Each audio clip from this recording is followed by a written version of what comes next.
All right, the Canon Powershot V1, we've had it for about a week and we've actually done a couple projects with it. We have the chicken pho. How we doing? It has rice noodles, chicken breast, Thai basil, and lime. Basically, we go to the farms, we see something that looks good, we're like, yeah, we want that. Let's get that in the restaurant. I'm here to show you and tell you about my pros and cons, the likes and dislikes. I'm going to keep it very easy, very basic. This is for, I think the intended user for this camera is somebody that wants ease of use, portability, affordable 4K, a 4K option on a camera.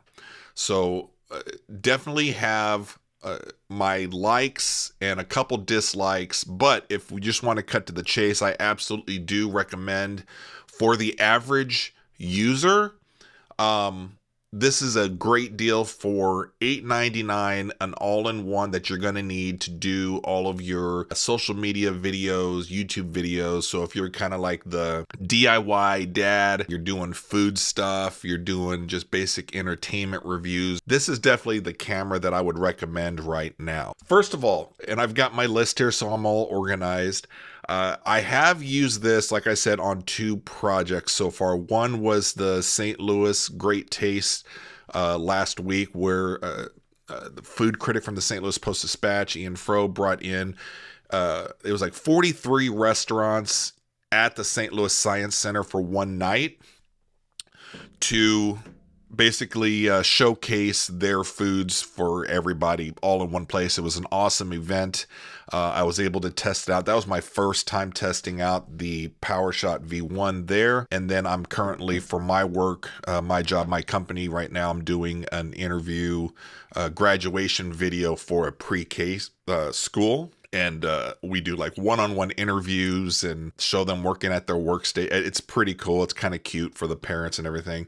So I have incorporated this camera here for an actual paid gig, which a lot of people are like, well, it works great for me. Number one, let's go off the list here for the price, $8.99 for basically an all-in-one 4K video recording machine that has the ability of taking really, really good pictures.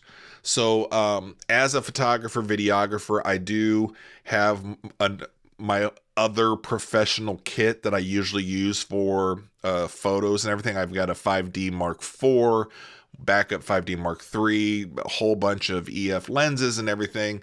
And I use those also for video in addition to my iPhone that I have as far as convenience, right? You always have your iPhone with you, and in a pinch, you need some high def or 4K video, you can use your phone.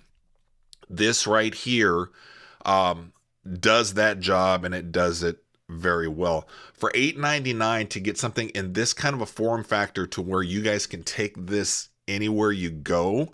If you want to go to a restaurant to do a review, you're going to a friend's house to record a podcast or whatever, this is small enough to where it doesn't feel like you're taking a whole bunch of gear with you, right? So one of the complaints that I have as a travel photographer sometimes is when we go on these trips, taking my big camera bag that has all of my cameras, basically my kit loadout for doing photos and a little bit of video. And whenever you get on location and having to take all that stuff around, it's a pain to carry stuff around, when sometimes it's just as easy to have maybe your phone with you to take some of the photos or the videos that you need when you don't have your big gear with you. Now, this is something that it is small enough now to where it doesn't feel like you're taking a bunch of stuff. So price-wise, $8.99 for this kind of a form factor. It's nice and small. It's convenient. You can fit it into a pocket depending on what you're wearing. You can fit it into your purse, your bag, whatever it is that you're carrying.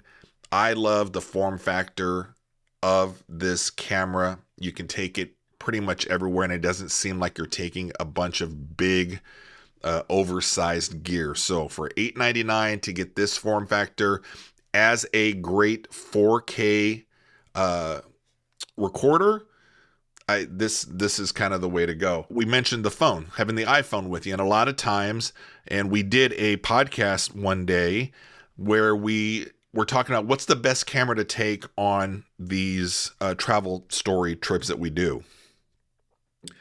And my number one suggestion on something like that is the best camera to take is the one you're always going to have with you, that is super convenient to have. Now, when you're carrying a big bag full of big gear, you have to really plan to take your stuff. It's kind of like taking an extra child with you wherever you go. The convenience of having your phone is that you have your phone everywhere you go, but the problem is you're now using your phone as part, you've incorporated into the workflow of recording things.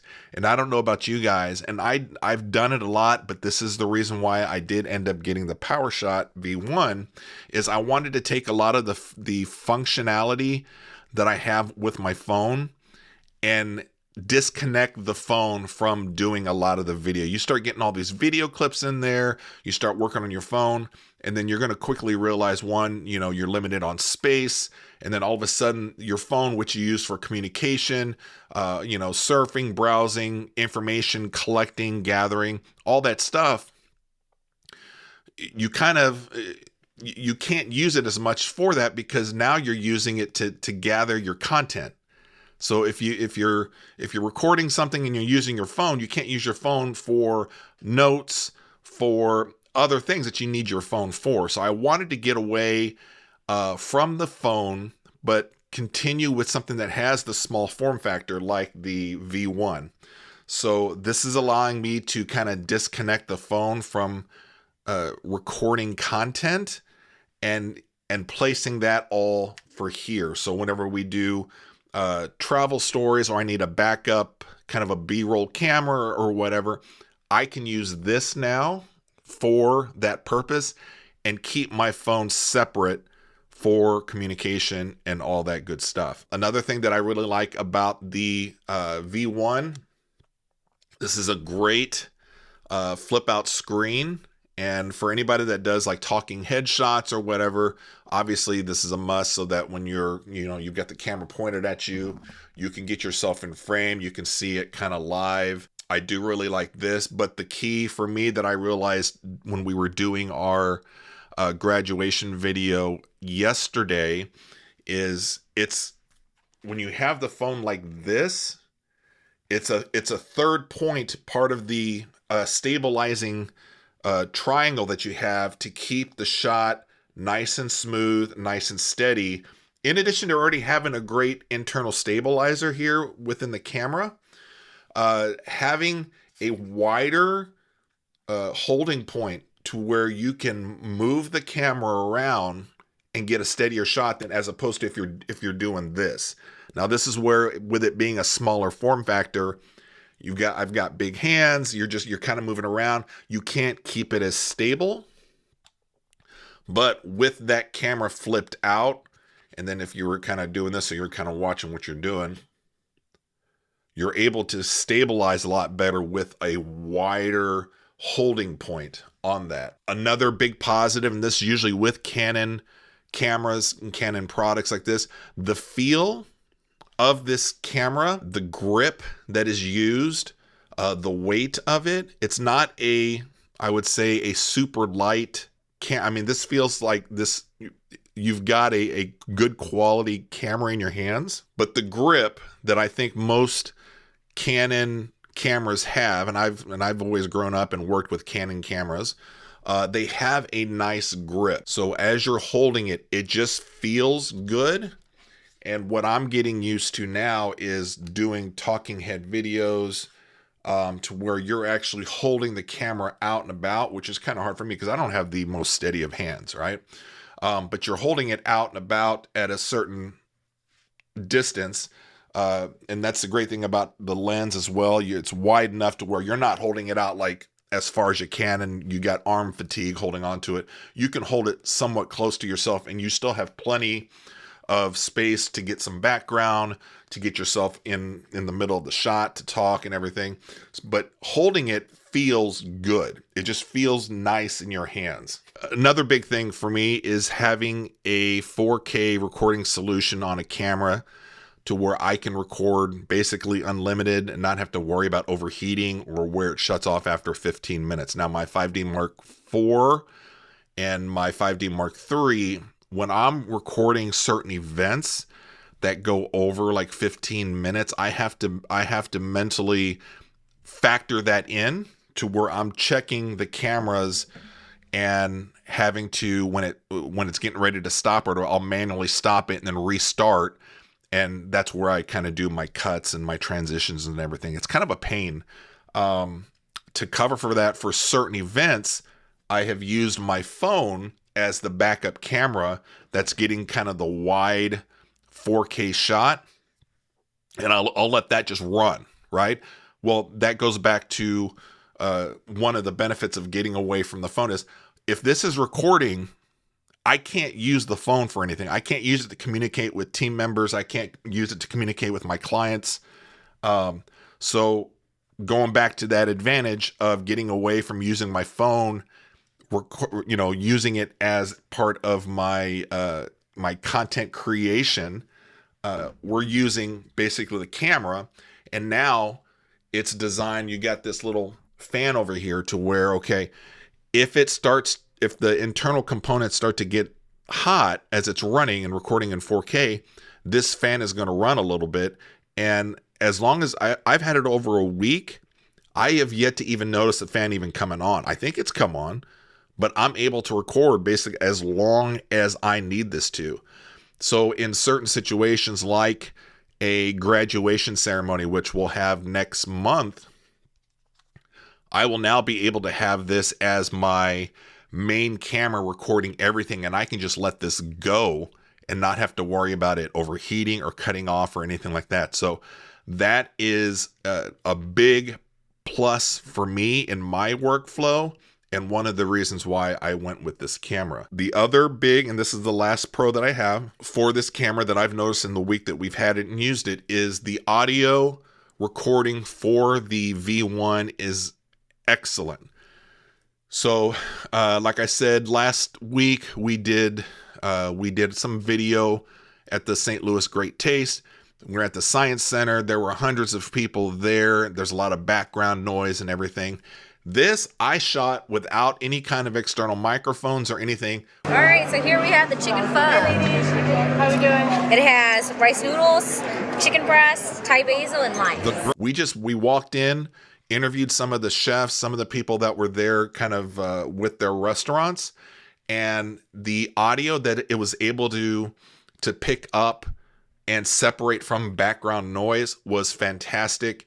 If you want to go take a look at some of those examples, you can go out to our TSP Food and Eats sister channel, that it's all food and eat stuff, to see some of those videos that we did in that type of environment. So it does a great job of separating out the background noise from the people that are talking. I thought it did a fantastic job to where I almost don't think I'm going to need, in most situations, I can run and gun and get a great recording without any kind of microphone. All right, so let's talk about the dislikes. And there's only really two that I've kind of noticed that they kind of stick out for me, but I want to let you guys know what the dislikes are.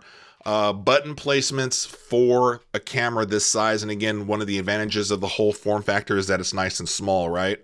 The problem with that is for guys with big hands, I am constantly hitting buttons on this camera. Whenever I'm even handling it, getting it ready, putting it on a tripod, I'm hitting a button. I'm like, what did I just turn on or turn off, or it gets kind of frustrating sometimes because if you look at the back here, I am constantly touching, not on purpose, any one of these buttons up here, and then I'm still kind of getting used to triggering things up here at the top too, to where your power button is under here, under the dead cat, for the audio. And then it's one of those things where I'm all of the buttons just to fit on the camera that you're going to need for recording video, especially when you're running and gunning and touching things and everything's kind of live and you're trying to be quick. I'm hitting every one of these buttons, and there's times to where I'm like, I think I just turned something off or changed the setting of something. So that is probably my, I would say, biggest turn off on this particular camera. Is there a way to fix that on another revision of the camera down the road or something? Moving the buttons around or slightly making the camera slightly bigger, but then you're taking away from some other advantages of the camera. I don't know. That's just something that sticks out for me to where I get frustrated with this camera so far this week. Is I'm hitting buttons with my fingers. The other thing is here at the bottom, if you notice, the tripod mount is right on that door to where you access the battery and you access the card. And let's see here. I mean, if you've got it mounted, I mean, you're going to have to unmount to get everything out, to get the battery out in your card and everything, to switch things around. Is it a big deal? Not really, but it's something that it was kind of frustrating in the moment as I'm on location, trying to swap the card out, trying to get a new battery in there, and I have to take everything off. It's really close to the mounting point for your tripod. It's not a big, it's annoying enough. And then to close the door, I don't know, maybe that's just mine. I like the fact that on my other cameras, I'm able to push it shut and it automatically clicks shut. This one here, you have to push down and then you have to physically, manually move that switch over to lock it. You know what I'm saying? So when you put the stuff in, I would rather just be able to close it and hear the snap as you push it, but you have to hold and then slide it, and then now it's locked. Is that a big deal? It just takes that extra step. And when you're on location doing things and you're moving around, running and gunning, that comes into play. Those are my likes, dislikes of the camera. I still absolutely recommend this for your average user that wants something nice and easy, basic, that does 4K. It does give you some photo options. I don't need it to do any kind of photo, but if I did, I would not hesitate or be upset in having to use this. I'm sure it does a great job. I haven't really tested photos with this. This is primarily just a 4K recording device that I can take pretty much everywhere. So that is my 1 week review of the likes and dislikes of the Canon Powershot V1. If you have any questions, let me know if we're on the same page, on the same likes and dislikes.